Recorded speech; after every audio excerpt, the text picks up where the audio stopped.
Hello guys, welcome to all आपके अपने YouTube channel third pole solution में।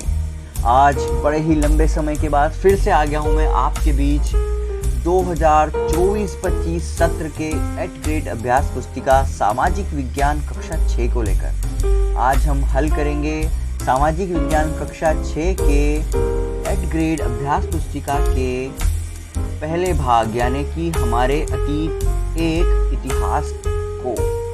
देखिए दोस्तों, इसमें जो पहला जो लेसन है उसका नाम है प्रारंभिक कथन क्या, कब, कहाँ और कैसे, जो कि हमारे अतीत का पहला पाठ है।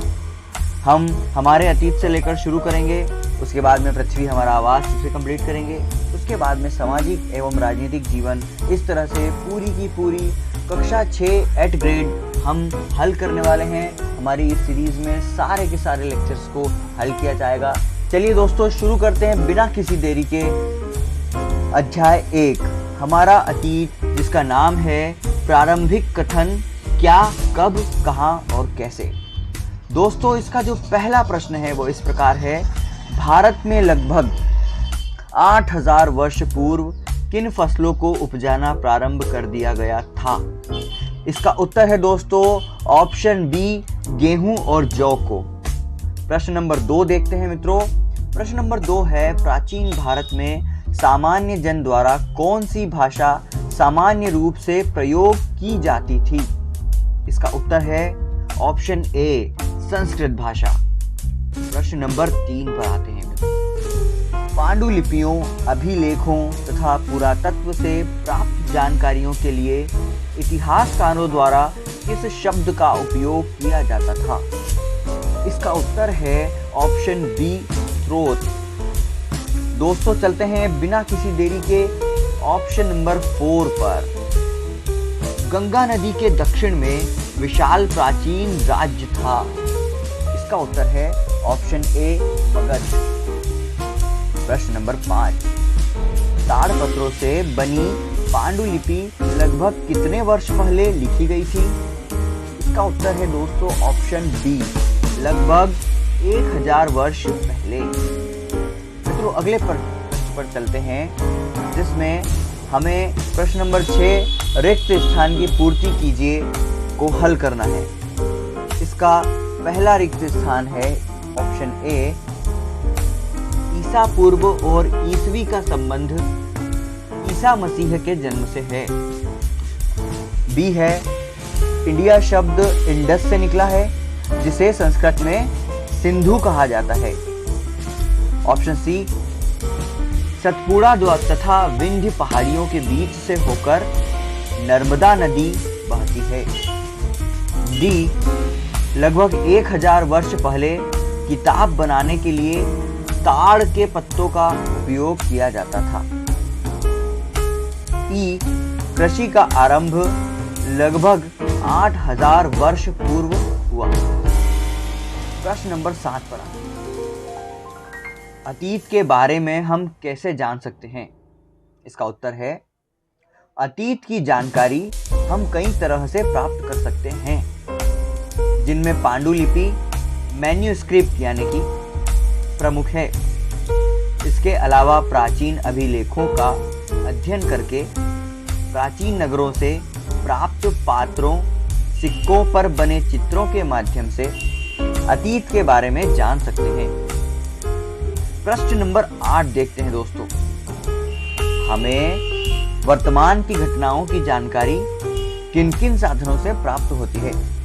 इसका उत्तर है, हम वर्तमान घटनाओं की जानकारी विभिन्न आधुनिक साधनों के माध्यम से प्राप्त होती है, जैसे अखबार, telephone, internet, news channel, social media, पत्रिकाओं आदि के माध्यम से प्राप्त होती है।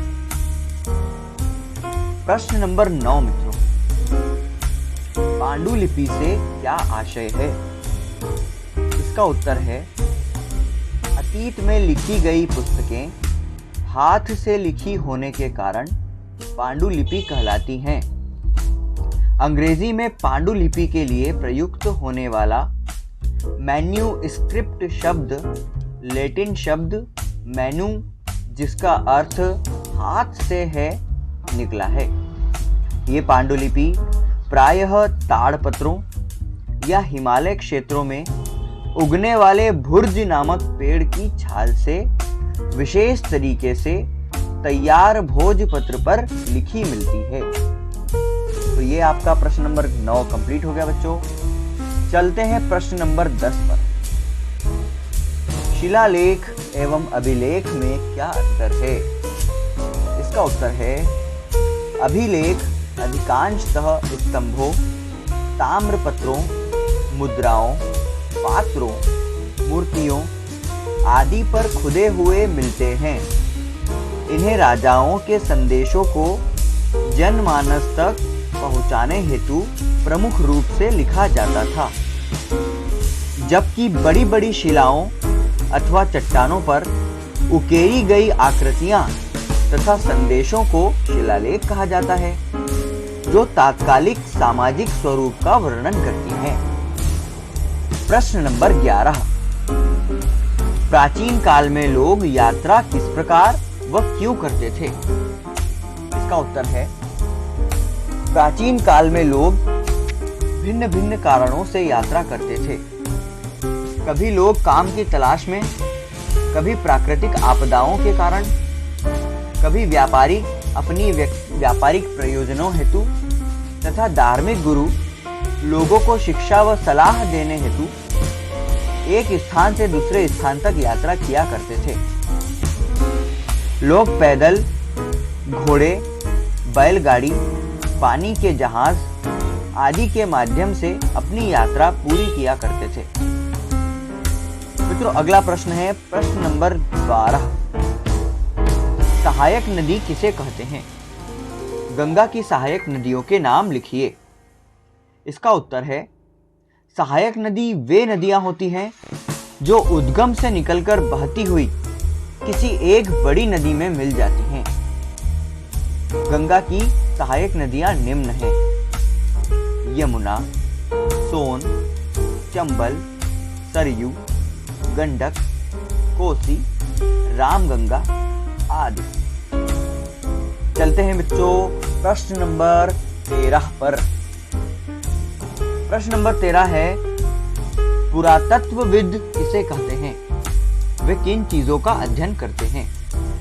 इसका उत्तर है अतीत में बनी और प्रयोग में लाई जाने वाली समस्त वस्तुओं का अध्ययन करने वाले व्यक्ति को पुरातत्वविद कहा जाता है।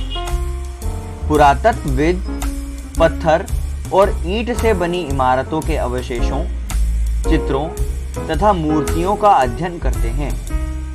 साथ ही हथियारों, बर्तनों, आभूषणों तथा सिक्कों की प्राप्ति के लिए छानबीन तथा खुदाई भी करते हैं। प्रश्न नंबर 14। इतिहासकार किसे कहते हैं? वे किन बातों का अध्ययन करते हैं? इसका उत्तर है इतिहासकार वे होते हैं जो अतीत का अध्ययन करते हैं। वे प्राचीन पांडुलिपि, अभिलेखों तथा पुरातत्व से ज्ञात जानकारियों से प्राचीन काल में घटित घटनाओं की खोज और उनका अध्ययन करते हैं। इतिहासकार उन जासूसों की तरह हैं जो इन सभी स्रोतों का प्रयोग सुराग के रूप में कर अतीत को जानने का प्रयास करते हैं। प्रश्न 15।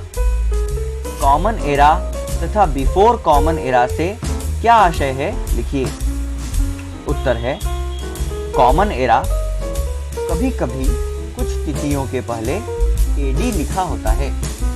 यह एनो डोमिनी नाम का सूक्ष्म रूप है जिसका लैटिन अर्थ ईसा मसीह के जन्म के वर्ष से है।